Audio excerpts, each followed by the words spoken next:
안녕하세요. 알파TV입니다. 자, 오늘은 독설과 침묵이라는 주제로 이야기를 해볼까 합니다. 그래서 독설을 하는 이유에 대해서 한번 다뤄볼까 합니다.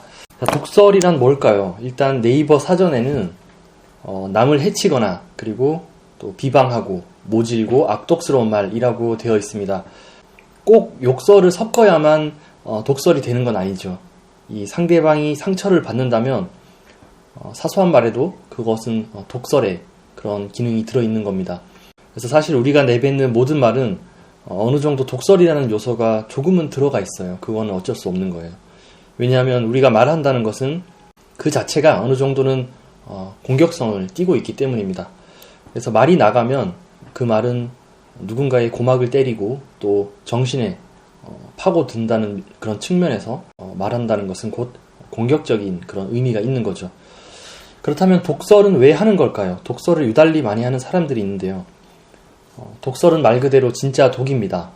독이란 뭘까요? 정신분석에서는 자신이 소화하지 못한 그런 요소들을 독이라고 볼 수 있겠습니다. 그래서 우리의 정신은 소화하지 못한 것을 외부로 방출하고 또 배설하고 배출하려는 그런 경향이 있습니다. 이걸 투사라고 하는데요. 말 그대로 내 안에 있는 것을 외부에 있는 대상에게 던져버리는 거죠. 사실 나에게 독설을 하고 있는 내 앞에 이 사람이 자신이 소화하지 못한 것을 내게 던지고 있는 거거든요. 이거는 이제 당신을 위해 하는 말이라고 또 교묘하게 도덕성을 입히게 되면 상대방의 초자아를 자극해서 또 죄책감을 일으키는 데 성공하게 되겠죠. 독설을 듣고 나면 듣는 당사자는 또 내가 무기력하고 자신감을 잃고 무가치하다고 느끼는 건 그 독설하는 사람이 소화하지 못한 그 무언가를 받았기 때문이에요. 그렇다면 독설을 듣고도 멘탈이 흔들리지 않는 방법은 뭐가 있을까요?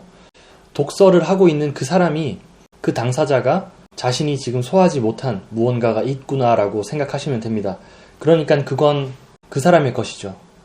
예를 들어 공무원 시험 준비를 하고 있는 당신에게 누군가가 네가 합격할 것 같아? 이렇게 말을 하거나 또는 네가 할 수 있을 것 같아? 이런 말들을 하면서 상처를 준다면 그건 그 독설하는 사람의 무의식에 나는 할 수 없어, 나는 바보야 라는 마음이 무의식에 있는 겁니다.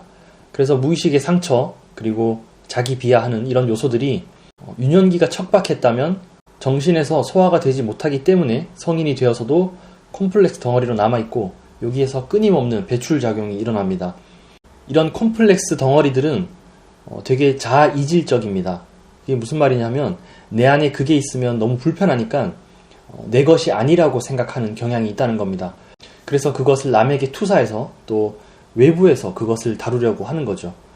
그러니까 네가 공무원 할 수 있을 것 같아 라는 말을 했을 때 그렇게 말을 함으로써 그 독설하는 사람은 자신의 콤플렉스가 여기 안에 있는 게 아니라 그 말을 듣는 사람에게 있다고 그렇게 느낌으로써 외부에서 그것을 다루려고 하는 거죠. 그러면 본인의 마음은 편해지겠죠. 그리고 또 말을 지나치게 많이 하거나 또 끊임없이 쉬지 않고 말하는 사람들도 정신이 소화되지 못한 요소가 많다는 뜻입니다. 사람은 불안하면 말을 합니다. 자, 반대로 그렇다면 반대로 카톨릭이나 또 기독교 영성이나 또 불교의 수련에서 침묵을 유지하는 경우가 많은데 이 독설의 반대적인 의미로서 침묵은 뭘까요?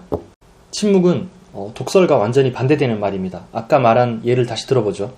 공무원 시험을 준비하는 사람이 나 요새 공무원 시험 준비하잖아 라고 이야기를 했을 때 상대방은 속으로 네가 붙을 것 같아 라는 말을 할 수도 있어요. 여기 목구멍까지 올라올 수도 있어요. 그거는 여기까지는 나쁜 게 아니에요. 사람이 무슨 생각이든 자유롭게 할 수 있으니까요.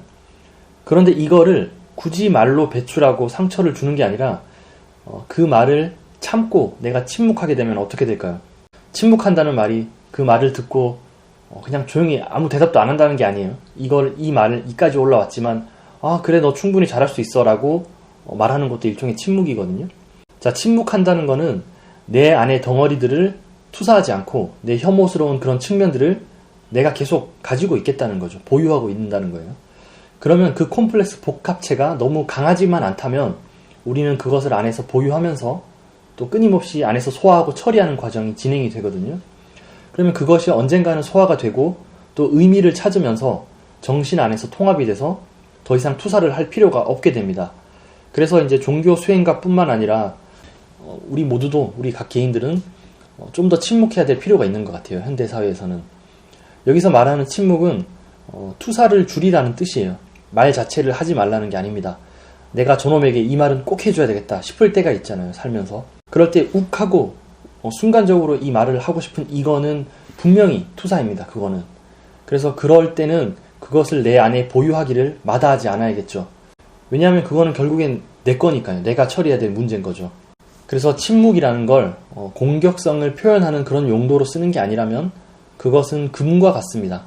저도 쓸데없는 말들을 줄이려고 굉장히 많이 노력을 하고 있습니다.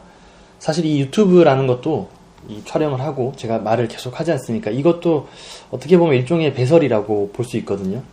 제가 이런 부분에서는 뭐 딱히 할 말이 없네요. 소화가 다 된 사람은 제 생각에는 더 이상 남들 앞에서 이렇게 목청을 세우거나 핏대를 높이는 일이 별로 없겠죠. 이 명상도 그렇고 또 기독교의 관상기도도 그렇고 또 묵상이나 가톨릭의 이런 것들이 일종의 하나의 침묵이거든요. 침묵을 해야 우리는 그것을 안에서 보유하는 것이고 그거를 계속 우리 무의식 속에서는 처리하는 과정이 우리는 못 느끼지만 계속 돌아가고 작동을 하고 있는 것입니다. 그래서 그런 연습을 꾸준히 하게 되면 또 새로운 또 내면의 목소리도 우리가 들을 수 있게 되고 또 우리가 나아가야 될 방향도 더 잘 보일 수 있을 거라고 생각을 합니다. 자, 감사합니다. 오늘은 여기까지 하겠습니다.